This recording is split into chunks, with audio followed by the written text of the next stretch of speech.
नमस्ते class 11th biology cell नाम का चैप्टर चल रहा है।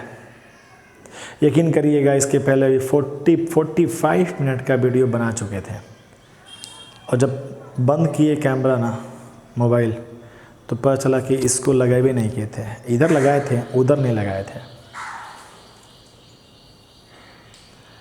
फिर भी हैं आपके पास, अभी तुरंत बोले हैं, फिर से बोलने की कोशिश करते हैं, देखते हैं कहाँ तक जाता है।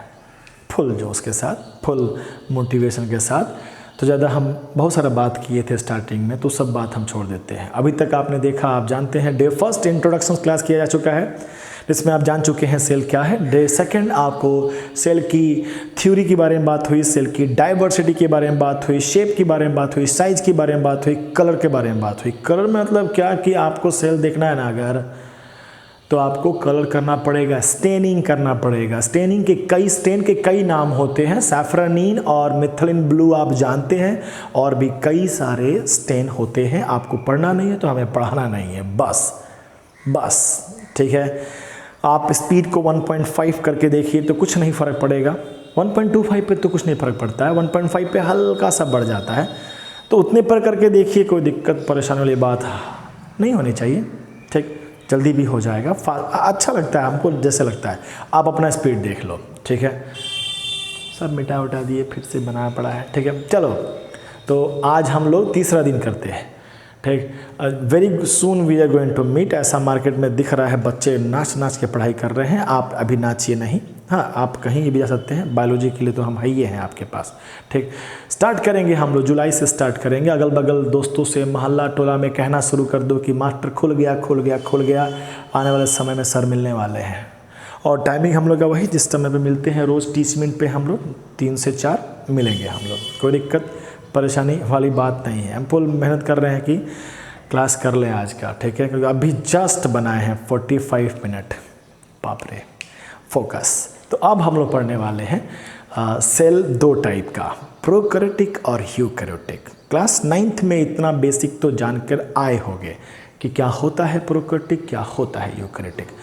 तो हम कुछ इन्फॉर्मेशन पहले से राइट डाउन करके लाए हैं। प्रोकैरियोटिक सेल, विदाउट सेल, सबसे बड़ा पॉइंट जो यूकैरियोटिक से अलग कर देता है।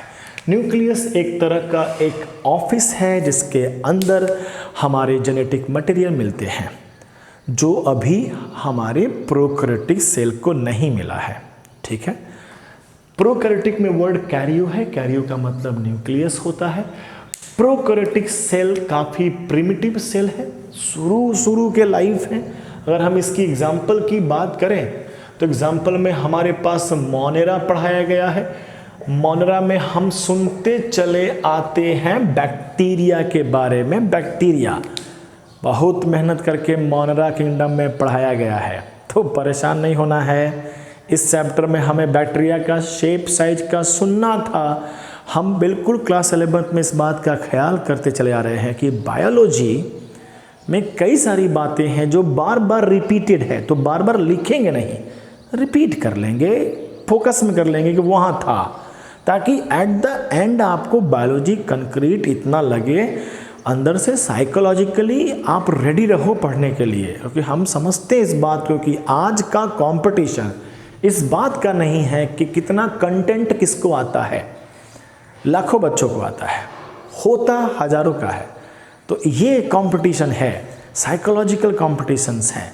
कितने दिन आप स्टे फोकस रहते हैं उसकी कंपटीशन है। तो बनाए रखने का पूरा प्रयास है हमारे साथ। चलिए बना कर देंगे, कंपटीशंस के लायक तो बना ही देंगे हम लोग। आगे बढ़ते हैं। हम शेप साइज के बारे में बात नहीं करते हैं, हम ये करें कि प्रोकैरियोटिक सेल कैसे डिफर है फ्रॉम यूकैरियोटिक सेल। तो first point, very rapidly it divides. Bacteria का हथियार है, बहुत फास्ट डिवाइड करता है। Small in size compare to eukaryotic, ये साइज में थोड़े छोटे होते हैं। डाइवर्स इन शेप साइज, काफ़ी सारे भिन्न प्रकार के शेप और साइज मिलते हैं। और most important, after nucleus cell organelle absent, नहीं मिलेगा माइटोकॉन्ड्रिया। ध्यान सुनिएगा एक वर्ड, माइटोकॉन्ड्रिया नहीं मिलेगा। Power house of the cell, energy produce करने वाला। तो क्या सर हमारे प्रोकैरियोटिक को एनर्जी की ज़रूरत नहीं है क्या? क्यों नहीं है, होगा ही, है। तो फिर सर माइटोकॉन्ड्रिया लगेगा ना सर? नहीं। तो क्या सर माइटोकॉन्ड्रिया का भी कोई सब्स्टिट्यूट है क्या? यस। कौन सर? रुको थोड़ा सा समझो, अभी आता है, कमिंग सून। चलो आगे बढ़ते हैं। इतना हुआ। अब हम क्या करते हैं, प्रोकैरियोटिक। अब हमें ये समझना है कि क्लास 9th और 10th तक का फीलिंग तो कल के 2 दिन के क्लास में आप ले चुके हो, ऑलरेडी यूट्यूब पे डाल चुके हैं, ठीक। ये सब भी यूट्यूब पे डाल देंगे। अब तो जल्दी मिलने वाले हैं, तो अगल बगल दोस्तों से कहना शुरू करो, देखो सर पढ़ाते हैं, देख लो सर के सामने एक तरह का डेमो दे रहे हैं, तो वो देख लो, ठीक पसंद आए तो मिलना सर से जुलाई में, ठीक है। तो हम लोग 2 दिन 9th 10th का फीलिंग ले चुके हैं। अब बायोलॉजी पढ़ रहे हैं तो 9th और 10th से बड़े होने का एहसास भी तो होना चाहिए। आज चलो एहसास कराने का प्रयास करते हैं, प्रयास, ठीक। दोबारा प्रयास करवाते हैं, एक बार ऑलरेडी करवा चुके हैं। हाँ जी, एक हम डायग्राम बनाते हैं, एक ऐसा डायग्राम बनाते हैं जो हमें किसी बैक्टीरिया का, कई तरह के बैक्टीरिया होते हैं, सुने होंगे, कोई ऑटोट्रॉपिक बैक्टीरिया है, कोई हेटरोट्रॉपिक बैक्टीरिया है, ठीक। कोई बैक्टीरिया मोबाइल है, मतलब मूव करता है, और कोई नॉन मोटाइल है, नहीं मूव करता है, जहाँ का तहाँ पड़ा रहता है। ह्यूज डाइवर्सिटी है। उन सबको हम एक छोटा सा डायग्राम में रखने का ट्राई करते हैं, बिल्कुल एनसीईआरटी के तहत। हर सेल को सेल मेम्ब्रेन चाहिए, तो हमारे बैक्टीरिया को भी सेल मेम्ब्रेन होगा, गारंटी होगा। ऐसा कोई सेल नहीं जिसमें सेल मेम्ब्रेन नहीं। हाँ, देखने को ये मिला कि इसके ऊपर एक और कवर है, देखने को मिला एक और कवर है। तो आज हम बातें करने वाले हैं सिर्फ और सिर्फ सेल के कवर पे। हम सेल का कवर की बात कर लें तो हम लिख देते हैं सेल इनवेलप, कि हर सेल के पास अपना एक कवर होता है। सेल मेम्ब्रेन तो एक नाम दे दिए थे, अदरवाइज और भी लेयर्स होते हैं। तो आज हम बात करने वाले हैं कुछ लेयर्स के बारे में बात करने वाले हैं, प्रोकैरियोटिक सेल के कवर के बारे में बात कर रहे हैं। तो सेल का इन्वेलप में पहले पॉइंट पर सबसे आउटर मोस्ट, हम 1 यहाँ लिखे तो समझ में आ जाएगा ना, आउटर मोस्ट लेयर किसका क्या है, उसका नाम है ग्लाइकोकैलिक्स। ग्लाइकोकैलिक्स। अब सर ग्लाइकोकैलिक्स क्या है सर? नाम है, केमिकल का नाम है। तुम ग्लूकोज सुनता है, ग्लाइकोजन सुनता है, स्टार्च सुनता है तो तुम कंफर्टेबल रहता है ना। तुम हाथी सुनता है, कंफर्टेबल रहता है। हाँ, हाथी राजा कहाँ चले, मेरा बच्चा रोज सुनता है, ठीक। तो तुम देखे हो, क्या पता तुम देखे होगे, क्या सर? हाथी, ठीक। तो तुम कंफर्टेबल हो, तुम्हारे दिमाग को समझा रहे हो क्या, नो प्रॉब्लम, हाथी ही तो है, ठीक। बहुत ज़्यादा बात नहीं जानते होगे, नाम है, दिमाग को समझाओ ना कि नाम है। ऐसे थोड़ी सा कुछ तो बताते हैं। ये ना पॉलीसैकेराइड्स है। ले सर, हाथी था, अब शेर भी लेके चले आए। अभी क्या है सर? सैकेराइड शुगर, कार्बोहाइड्रेट, अरे स्टार्च, ग्लाइकोजन क्या है? सभी कॉम्प्लेक्स शुगर है, ये भी कॉम्प्लेक्स शुगर है, सबका अपना अपना नाम है, ये भी एक नाम है। जानकारी तो आपको मिल ही रहा है कि it is the outer most cover of bacteria, it is outer most cover of what, prokaryotic cell, no problem. आसान बात कर रहे हैं। ग्लाइकोकैलिक्स, फर्स्ट लेयर का नाम ग्लाइकोकैलिक्स मिला। अब थोड़ा सा रिसर्च कर लेते हैं इस ग्लाइकोकैलिक्स में क्या क्या बातें छुपा के रखी गई हैं। तो कहने को मिलता है कि कुछ ग्लाइकोकैलिक्स जो है वो काफ़ी पतले हैं, और किसी बैक्टीरिया, कुछ मतलब समझ रहे हैं ना, किसी बैक्टीरिया में ग्लाइकोकैलिक्स का लेयर पतला है, किसी में ग्लाइकोकैलिक्स का लेयर मोटा होता है। तो थिक है और थिन है। थिन है तो नाम दे देते हैं स्लाइम लेयर। स्लाइम को तुम स्लिम पढ़ लो तो स्लिम से सेंस हो ही जाएगा कि पतला लेयर हो गया। और थोड़ा जो मोटा है उसे कह देते हैं कैप्सूल। कैप्सूल समझ पा रहे हैं? 2 पॉइंट्स हो गए।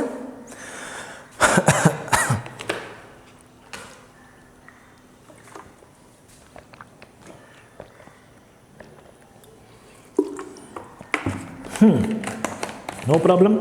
अब थोड़ा बात कर लेते हैं, पतला सा लेयर है। अब किसी के सबसे ऊपर का लेयर का काम क्या हो सकता है? प्रोटेक्शन, सेपरेशन हो सकता हो, इधर के पानी वानी बाहर निकल रहे हो तो उसे एक तरह का बैरियर के रूप में, बाकी सब भी रोक रहे हैं और ये भी रोक रहा है फाइनली, ठीक। तो उसके लिए हो पतले दुबले से लेयर, स्लाइम लेयर। हो सकता हो इसको टूटने फूटने का बहुत मन कर रहा होगा तो आउटर मोस्ट लेयर थोड़ा पतला बना कर रखा होगा। कैप्सूल थोड़ा मोटा लेयर हो गया, हो सकता हो कि उसके वो जहाँ रहता होगा वहाँ बम बारूद चलता होगा। मतलब बात बहुत खतरनाक जगह पर रहता होगा, वहाँ पे बहुत प्रोटेक्शन की ज़रूरत होती होगी तो कुछ ज़्यादा ही मोटा कर लिया होगा। कई सारे बात, मतलब डिस्कशन का तो और छोर नहीं है। अगर इस पर बात करना स्टार्ट कर दे तो हम कहाँ ला जाएंगे, जितना है उतने जानेंगे। इतना हो गया और आगे बढ़ते हैं, इसके दूसरे लेयर पे बात करते हैं। नंबर 2 पे क्या आता है? नंबर 2 पे आते हैं सेल वॉल। नंबर 2 पे आया सेल वॉल, मतलब कुछ नहीं सर, वही सेल वॉल जो क्लास 9th में प्लांट के ऊपर पाया जाता था। बिल्कुल सही समझे हो, तो सारे काम वगैरह सब वही। तो यूकैरियोटिक में सेल वॉल पढ़ेंगे ना तो इसको भी पढ़ लिया जाएगा। ठीक, नंबर 3 पे आएगा। अब देखो मेरे पास जगह की बहुत सख्त कमी है, आटा पहले 2 पे बात कर लेते हैं। 2 पे तो बहुत बातें करनी है, ध्यान से सुनो। Cell wall, cell wall plant का जो होता है, सेल वॉल जो प्लांट का होता है वो सेलुलोज का बना होता है। फंगस का जो होता है वो काइटिन का बना होता है। और 11th में भी पढ़ा दिया गया है आपको कि जो बैक्टीरिया का सेल वॉल है वो पेप्टिडोग्लाइकॉन का बना हुआ है। हाथी का नाम फिर से, ठीक है। तो cell wall is made up by पेप्टिडोग्लाइकॉन।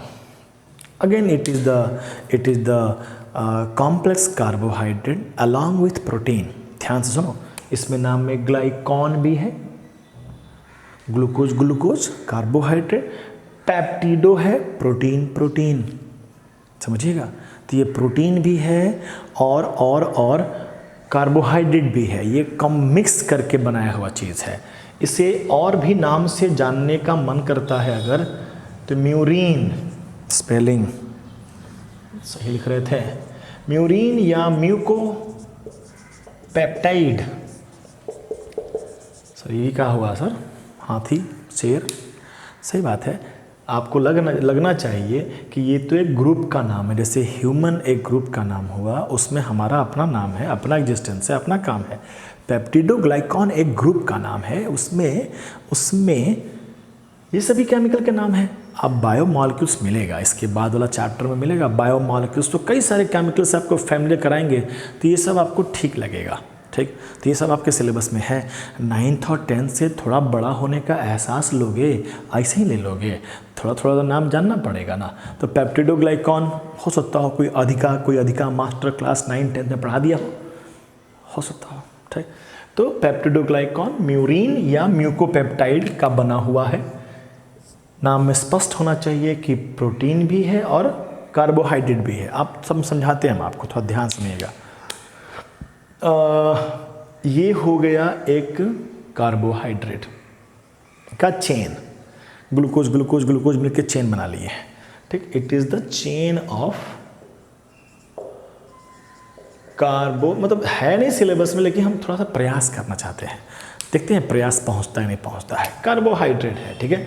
और कार्बोहाइड्रेट में ना दो चेन है, ये भी चेन, इनको पकड़ के रखा है कौन? प्रोटीन। तो प्रोटीन दोनों के बीच में एक कनेक्शन बना कर रखे हुए हैं, एक लिंकेज का फॉर्मेशंस की है, और तब जाके एक स्ट्रॉन्ग सा स्ट्रक्चर बना है जिसे आप सेल वॉल कहते हैं। Cell wall is very crucial for bacteria. ठीक, सेल मेम्ब्रेन काफ़ी पतला लेयर है compare to cell wall. Glycocalyx का लेयर भले कैप्सूल भी बन जाएगा तभी कुछ, अदरवाइज ग्लाइकोकैलिक्स का लेयर भी बहुत पतला है। हो सकता हो किसी में ना भी मिलता हो, लेकिन सेल वॉल तो ज़्यादातर बैक्टीरिया में होता है। तो मेन रूप से सेल को बचाने की सारी जिम्मेदारी किसके ऊपर होती है? सेल वॉल पे होती है। समझ पा रहे बात को? ठीक, तो सेल वॉल का ये कॉम्पोजिशन है। और हम लोगों को एक सेकंड, मुझे नहीं पता, घर के लोग भी डिस्टर्ब करते हैं। ठीक, चलो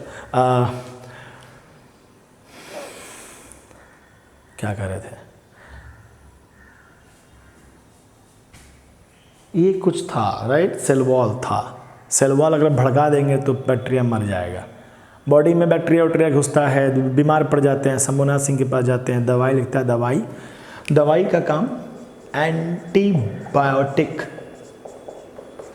एंटीबायोटिक लिखते हैं, दवाई आता है, और दवाई क्या करता है ना, इस क्रॉसिंग को तोड़ देता है। समझना इससे कहानी है, बोल तो रहे हैं ना, ठीक। तो एंटीबायोटिक है वो जगह तोड़ देता है। आप क्लास 9th में पहली बार सुनेंगे why do we fall ill में बैक्टीरिया को मारने का पहला दवाई बना था पेनिसिलिन, राइट। रहने दो, सुन लिए, बोल तो दिए। और वो सेल वॉल के फॉर्मेशंस को ब्लॉक कर देता था, ऐसा 9th में पढ़ाया गया था। आज थोड़ा बड़ा कर रहे हैं हम लोग कि वो एंटीबायोटिक सही मायने में क्या करता है, तो सेल वॉल के फॉर्मेशंस में जो प्रोटीन वगैरह लगता है उनको तोड़ फोड़ देता है। तो इस प्रकार से दवाई काम कर जाता है बैक्टीरिया पर। जैसे ही सेल वॉल टूटा, बैक्टीरिया मर गया, बैक्टीरिया फट गया, बैक्टीरिया ख़त्म हो गया, नो प्रॉब्लम, ठीक। इतना जानकारी मिली आपको। अब आओ थोड़ा और आगे बढ़ाते हैं, ठीक। ये जो पेप्टिडोग्लाइकॉन का लेयर है, आप समझिएगा, समझाने का तरीका मेरा बड़ा सिंपल सा है। ये पेप्टिडोग्लाइकॉन का लेयर है, हो सकता हो थिक हो, ठीक, हो सकता हो थिन हो। सो थिन को कोई क्यों करेगा, बस समझाते हैं, समझने का प्रयास करिएगा। मोटा सा लेयर है, इतने मोटा कर लेते हैं। आप समझ रहे हो ना, ये सेल वॉल किसका है, प्रोकैरियोटिक सेल का है। प्रोकैरियोटिक समझ रहे हो ना, किसका है, बैक्टीरिया का है। हम बैक्टीरिया की बात कर रहे हैं। कोई ऐसा बैक्टीरिया मिला जिसका पेप्टिडोग्लाइकॉन का लेयर बहुत मोटा है, सेल वॉल का composition compare to other bacteria मोटा है, इसका पतला है, हम पतला बना देते हैं सर, ठीक है। ये कंसेप्चुअल डायग्राम, नो प्रॉब्लम। और क्यों पतला है, तो कहते हैं कि ऐसा समझा जाता है कि बैक्टीरिया ने देखा कि शंभुनाथ सिंह का दवाई बड़ा ठाँ लग रहा है, काहे तो बार बार जाके डिस्टर्ब कर दे रहा है, सेल वॉल के लिंकेज को तोड़ दे रहा है, ओके। तो इन्होंने धीरे धीरे अपने आप को चेंज किया। भाई प्रिमिटिव लाइफ थे, अर्थ पे आने वाले शुरुआत के लाइफ है और आज भी है ना, तो अपने आप को बचाना पड़ेगा, क्योंकि शंभुनाथ सिंह जैसे लोग बहुत घूम रहा है मार्केट में, राइट। तो इन्होंने क्या किया, एक अनदर लेयर बना लिया डिफरेंट कॉम्पोजिशंस का, that will resist the antibiotic. ये एंटीबायोटिक को रेजिस्ट करते हैं। तो जो इतना मोटा तो इनको भी करना था, लेकिन कुछ ऊपर का सेल वॉल के कॉम्पोजिशंस के साथ कॉम्प्रोमाइज़ करते हुए कुछ अनदर लेयर बना के रख लिए हैं, जो उस एंटीबायोटिक को आने ही नहीं देता है सेल वॉल के पास, ये बाहर से आने ही नहीं देगा। तो एक रीजन, ऐसे समझने की बात कर रहे हैं, ठीक है, नो प्रॉब्लम। कहना क्या चाह रहे हो, कहना ये चाह रहे हैं कि बैक्टीरिया पर कई लोगों ने रिसर्च किया था। एक साइंटिस्ट का नाम था ग्राम, आदमी का नाम ग्राम, समझ रहे हो। अपने यहाँ होता ना तो हम लोग तो पहला बात उसके नाम से तो पुकारते नहीं, उसको कभी 100 ग्राम तो 200 ग्राम बोलते हैं हम लोग, नहीं। कुछ ही दिनों में वो अपना नाम, तो हमारे यहाँ होता तो नाम तो बदल दिया होता है। बाहर के लोग शरीफ हैं ज़्यादा। फिर भी आइए फोकस करते हैं बातों पे नहीं, कंसेप्ट पे। ग्राम नाम का साइंटिस्ट था, उसके मन में इच्छा जगी कि चलो भाई let's study about bacteria, and we all know that कि सेल हमें दिखाई देता नहीं है। For that we need microscope, we need stain, हमें कलर करने की जरूरत पड़ी। हमने इतना एक मुट्ठी कलर लाया, धप धप फेंक दिया, किस पर, बैक्टीरिया पर, दोनों पे धप धप फेंक दिया। अब देखिएगा कलर इसमें घुस रहा है, इसमें बहुत सारा कलर घुस गया।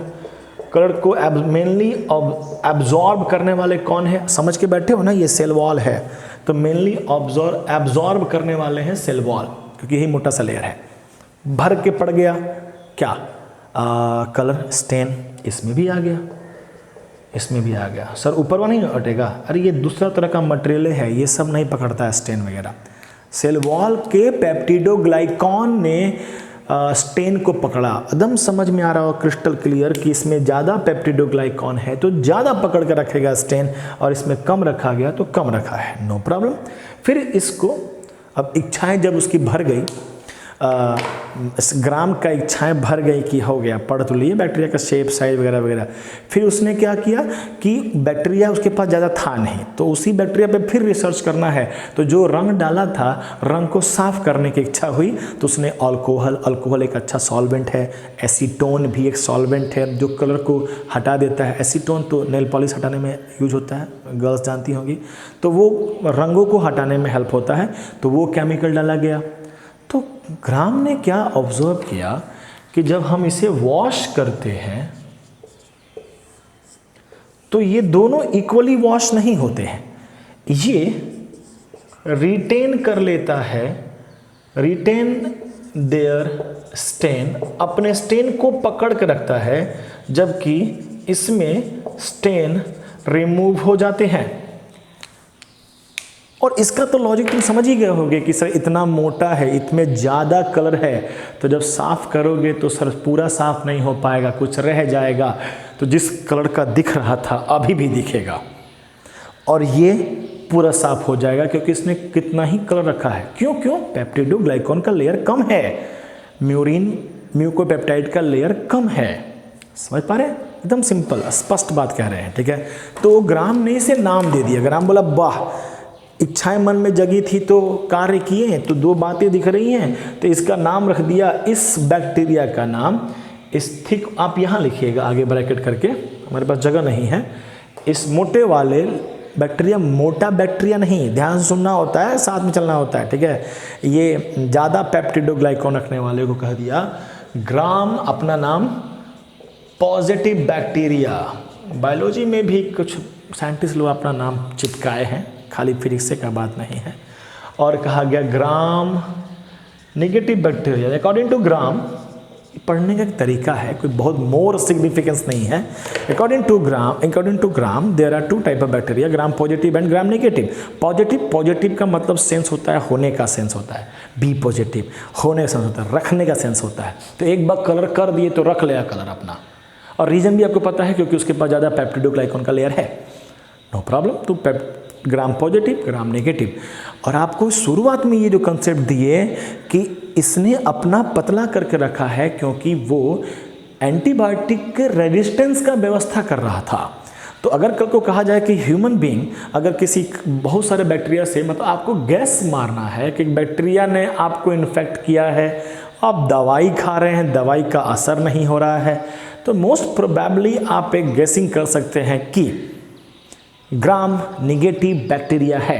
तो ग्राम निगेटिव बैक्टीरिया मोस्ट इन्फेक्शियस हो गया, ज़्यादातर यही इन्फेक्ट कर जाते हैं, रह जाते हैं। तकलीफ समुनाथ सिंह से नहीं होता है तो गोरखपुर रेफर हो जाते हैं, वहाँ व्यवस्था कर लिया जाता है, वहाँ भी 2-4 लोग हैं, आप नहीं जानते होंगे, ठीक। तो ग्राम पॉजिटिव और ग्राम नेगेटिव कंसेप्ट हमने यहाँ पर समेट लिया। अब भी समेट लिए होंगे, बहुत आसान सा कंसेप्ट, ज़्यादा लिख दिया गया है, अब इसे हमें हटाने की ज़रूरत पड़ रही है, ठीक। तो हम हटा देते हैं, कोमड़ा बात है, हमारे लिए तो बाएं हाथ का खेल है, ठीक है। आप स्क्रीनशॉट ले लेंगे। चलिए, जादू कंप्लीट हुआ। आइए फोकस करते हैं। अब हम जैसे कि हम क्या बता रहे हैं, जस्ट फोकस, कि हम लोगों ने बैक्टीरिया का एक सेल बनाया था, तो हमें लगा कि उसके ऊपर 3 कवर है। तो सबसे ऊपर के कवर को ग्लाइकोकैलिक्स, उसके अंदर को कहते हैं सेल वॉल, दोनों के बारे में थोड़ा डिटेल कर चुके हैं। अब हम लोग तीसरा पार्ट पे बात करने वाले हैं। तो आपको ऑलरेडी पता है कि आपको कहाँ लिखना होता है, ओके। तो हम बात करने वाले हैं अब क्या, सेल मेम्ब्रेन पे बात करने वाले हैं। सेल मेम्ब्रेन थर्ड पार्ट है, सेल के इन्वेलप का तीसरा हिस्सा, इनर मोस्ट। ध्यान से सुनिएगा, सेल मेम्ब्रेन या और भी कोई भी मेम्ब्रेन, न्यूक्लियस का मेम्ब्रेन, माइटोकॉन्ड्रिया का मेम्ब्रेन, हर मेम्ब्रेन का कंपोजिशन, फंक्शन लगभग बराबर होता है। यूकैरियोटिक में जब स्टार्ट करेंगे तो सेल मेम्ब्रेन के बारे में बातें करेंगे, वहीं पर डिटेल में बात किया जाएगा। यहाँ पे नहीं बात किया गया है, सेल मेम्ब्रेन के कॉम्पोजिशंस के बारे में कुछ नहीं बात किया गया। जो भी यूकैरियोटिक में पढ़ के बैठिएगा तो ये नहीं समझना है कि जो प्रोकैरियोटिक में है वो यूकैरियोटिक में नहीं होगा, ऐसा नहीं है। प्रोकैरियोटिक से तो बने हैं यूकैरियोटिक में कुछ एडवांस फीचर आ गए हैं जो प्रोकैरियोटिक में नहीं है। प्रोकैरियोटिक का बहुत सारा बात यूकैरियोटिक में भी है, तो जहाँ डिटेल किया गया है वहाँ देख लिया जाएगा, यहाँ अभी देखने की ज़रूरत नहीं है। अभी हमें क्या देखना है इधर फिलहाल, समझिएगा कि अंदर का, ठीक से बना देते हैं कि ये हमारा हो गया सेल का मेम्ब्रेन। हम ऊपर के 3 लेयर नहीं बना रहे हैं, छोड़ देते हैं, ठीक। हमने देखा कि सेल का जो मेम्ब्रेन है किसी जगह पर अंदर की तरफ फोल्ड हो गया है। मान लीजिए ऐसे हम फोल्ड कर देते हैं, ऐसे देखने को मिलता है, दिस इज द कैरेक्टरिस्टिक। तो सेल मेम्ब्रेन का इनवर्ड फोल्डिंग है, अंदर की तरफ वो फोल्ड कर जाता है। अब इस इनवर्ड फोल्डिंग को कई शेप, आपको दिख रहा है ना कि यहाँ पर एक शेप बन गया ऐसा ट्यूबुलर फॉर्म में, तो इसे हम ट्यूबुलर भी कह सकते हैं, ट्यूबुलर। कहीं कहीं पर ये हल्का सा बहुत राउंड अप हो जाए तो यहाँ एक गोला गोला सा फील आने लगा कि यहाँ एक गोला बन गया है। गोला को वैसिकल्स कहते हैं। कहीं कहीं पर लगेगा कि ये वाला हिस्सा को ये वाला हिस्से को आपस में कनेक्ट कर दिया गया है, तो कनेक्ट करने वाले का नाम लेमिला, नामे में है लेमिला, लेमिला। और भी कई तरह के स्ट्रक्चर का नाम आता है। आप क्लास 9th 10th में पढ़ के आते हैं एंडोप्लाज्मिक रेटिकुलम, गोल्जी बॉडी, वहाँ पर भी ऐसे स्ट्रक्चर मिलते हैं। तो these are the name of structure. क्या ये ट्यूबुलर, वैसिकल्स, लैमिला, सिस्टर्नी, ऐसे करके कई सारे नाम मिलेंगे आपको। तो पहला बात बोल दिया हम आपको कि ऐसा कुछ बन गया, तो बायोलॉजी वाले ने थोड़ा कैरेक्टरिस्टिक बनाया इसको। कैरेक्टरिस्टिक नाम है mesosome, one of the biggest characteristic of prokaryotic cell, mesosome. What is mesosome? It is a inward folding of cell membrane. आपके एनसीईआरटी में लिटरली 3 या 4 लाइन में इसके फंक्शंस लिखे हैं, या तो रट्टा मार लो या तो हमारे नज़र से समझने का ट्राई करो, समझ लेगा तो याद करने में बहुत आराम रहेगा। ठीक है, आइए मेसोसोम। पहला बात तो समझ में ये आता है कि सर अगर एक गोला था, इसे ऐसे ऐसे ऐसे ऐसे करके गोला बनने की क्या ज़रूरत पड़ी? तो हमें ऑब्वियस सा दिख रहा है कि ऐसे ऐसे करने से इसका सरफेस एरिया बढ़ रहा है। तो फर्स्ट फंक्शन तो बड़े आराम से इसके डेफिनेशन के साथ हो जाएगा कि मेसोसोम के चक्कर में it increases the surface area, right. Surface area अगर ज़्यादा हो जाता है तो पढ़ाया गया है ना आपको कि छोटा होगा, सेल का साइज अगर छोटा होगा तो वो मेटाबॉलिकली ज़्यादा एक्टिव होगा, आने जाने का काम ज़्यादा होगा। Small size, sorry surface area ज़्यादा का कंसेप्ट हो गया, फ़ायदा भी हुआ, सरफेस एरिया के बढ़ने से बहुत फ़ायदा होता है। और बात कर लेते हैं, एक तो हो गया कि सरफेस एरिया बढ़ गया, एक और हम जो आज स्टार्टिंग में ही आपसे बात कर गए थे कि अगर प्रोकैरियोटिक में नहीं होंगे, प्रोकैरियोटिक में अगर नहीं होगा माइटोकॉन्ड्रिया तो एटीपी का फॉर्मेशन कौन करेगा, एनर्जी कौन बनाएगा? बिना एनर्जी का तो सेल जिंदा कैसे रहेगा? सवाल समझिएगा। माइटोकॉन्ड्रिया होना जरूरी नहीं है, माइटोकॉन्ड्रिया में ऐसा क्या है जो एटीपी बनाता है? तो थोड़ा सा क्लास 9th पे ले चलते हैं आपको। माइटोकॉन्ड्रिया का अगर आपको ड्राइंग याद होगा तो ऐसा कुछ होगा ना, ऐसा ऐसा अंदर क्रिस्टी बना हुआ था, क्रिस्टिया ऐसा है, 9th में पढ़ाया गया है आपको, ठीक है। और इसी क्रिस्टिया पे मशीन फिट है, कई सारे मशीन हैं जो एटीपी का फॉर्मेशन करते हैं। तो हमें माइटोकॉन्ड्रिया की ज़रूरत थोड़ी है, हमें उस मशीन की ज़रूरत है जो एटीपी बनाता है। तो यहाँ का मशीन खोल के इस पे कस दे तो क्या दिक्कत है? ये भी तो मेम्ब्रेन है, अंदर की तरफ है, काम चल जाएगा, राइट। और काम हो रहा है, रेस्पिरेशन का काम हो रहा है। रेस्पिरेशन एक तरह का बायोकेमिकल प्रोसेस है, उसमें कई तरह के एंजाइम लगते हैं। रेस्पिरेटरी एंजाइम, क्वेश्चन पूछा जाएगा यूकैरियोटिक सेल में कि रेस्पिरेटरी एंजाइम कहाँ पाया जाता है? माइटोकॉन्ड्रिया में जहाँ होगा वहीं ना पाया जाएगा।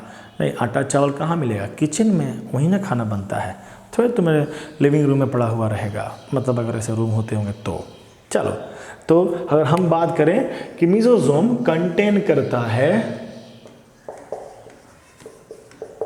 रेस्पिरेटरी एंजाइम्स, जो हेल्प कर लेगा किस चीज में? रेस्पिरेशन में। आसान बात कर रहे हैं, वेरी सिंपल बात कर रहे हैं। अब देखो यहाँ पे एक बहुत टफ क्वेश्चन खड़ा कर लेते हैं, उठा लेते हैं। क्या कि सर तब तो सर ये माइटोकॉन्ड्रिया जैसा हो गया मेसोसोम। बिल्कुल सही, माइटोकॉन्ड्रिया जैसा हो गया मेसोसोम, लेकिन माइटोकॉन्ड्रिया अलग है, मेसोसोम अलग है, लेकिन काम तो एक कर रहा है सर, अलग है, काम तो एक कर रहा है। ऐसा कुछ कंसेप्ट तुम क्लास 10th में एवोल्यूशन में पढ़े होगे कि बर्ड का पंख, बैट का पंख, इंसेक्ट का पंख उड़ने में हेल्प करते हैं। Functions are same but they are differ in their origin. पढ़ाया गया होगा, शब्द भी सुने होंगे, एनालोगस ऑर्गन। एक सुने थे होमोलोगस ऑर्गन, अपना हाथ, घोड़े का हाथ, बर्ड्स का हाथ, लीजर्ड का हाथ, ओरिजिन सेम है, काम अलग अलग, होमोलोगस ऑर्गन। ये एनालोगस ऑर्गन। तो अगर देखा जाए दोनों के दोनों, इसकी ओरिजिन अलग है, इसकी ओरिजिन अलग, मतलब ये कुछ और ही है, ये कुछ और ही है, काम तो एक ही कर रहे हैं ना, तो दे आर एनालोगस ना।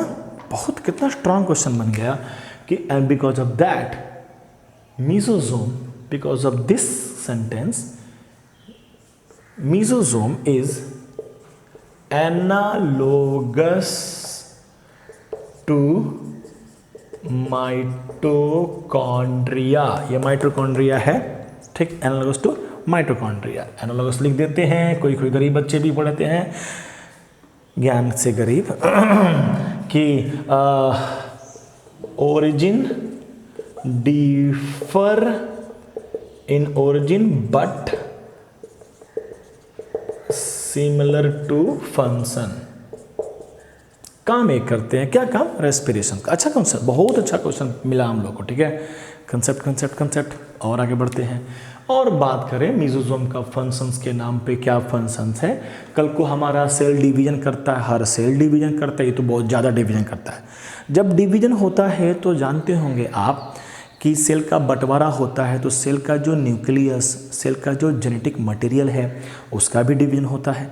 तो अगर मान लो यहाँ पर क्रोमोसोम्स वगैरह हैं, तो ये मीजोजोम जस्ट लाइक के हाथ बन के पकड़ के उनको अलग अलग कर देगा।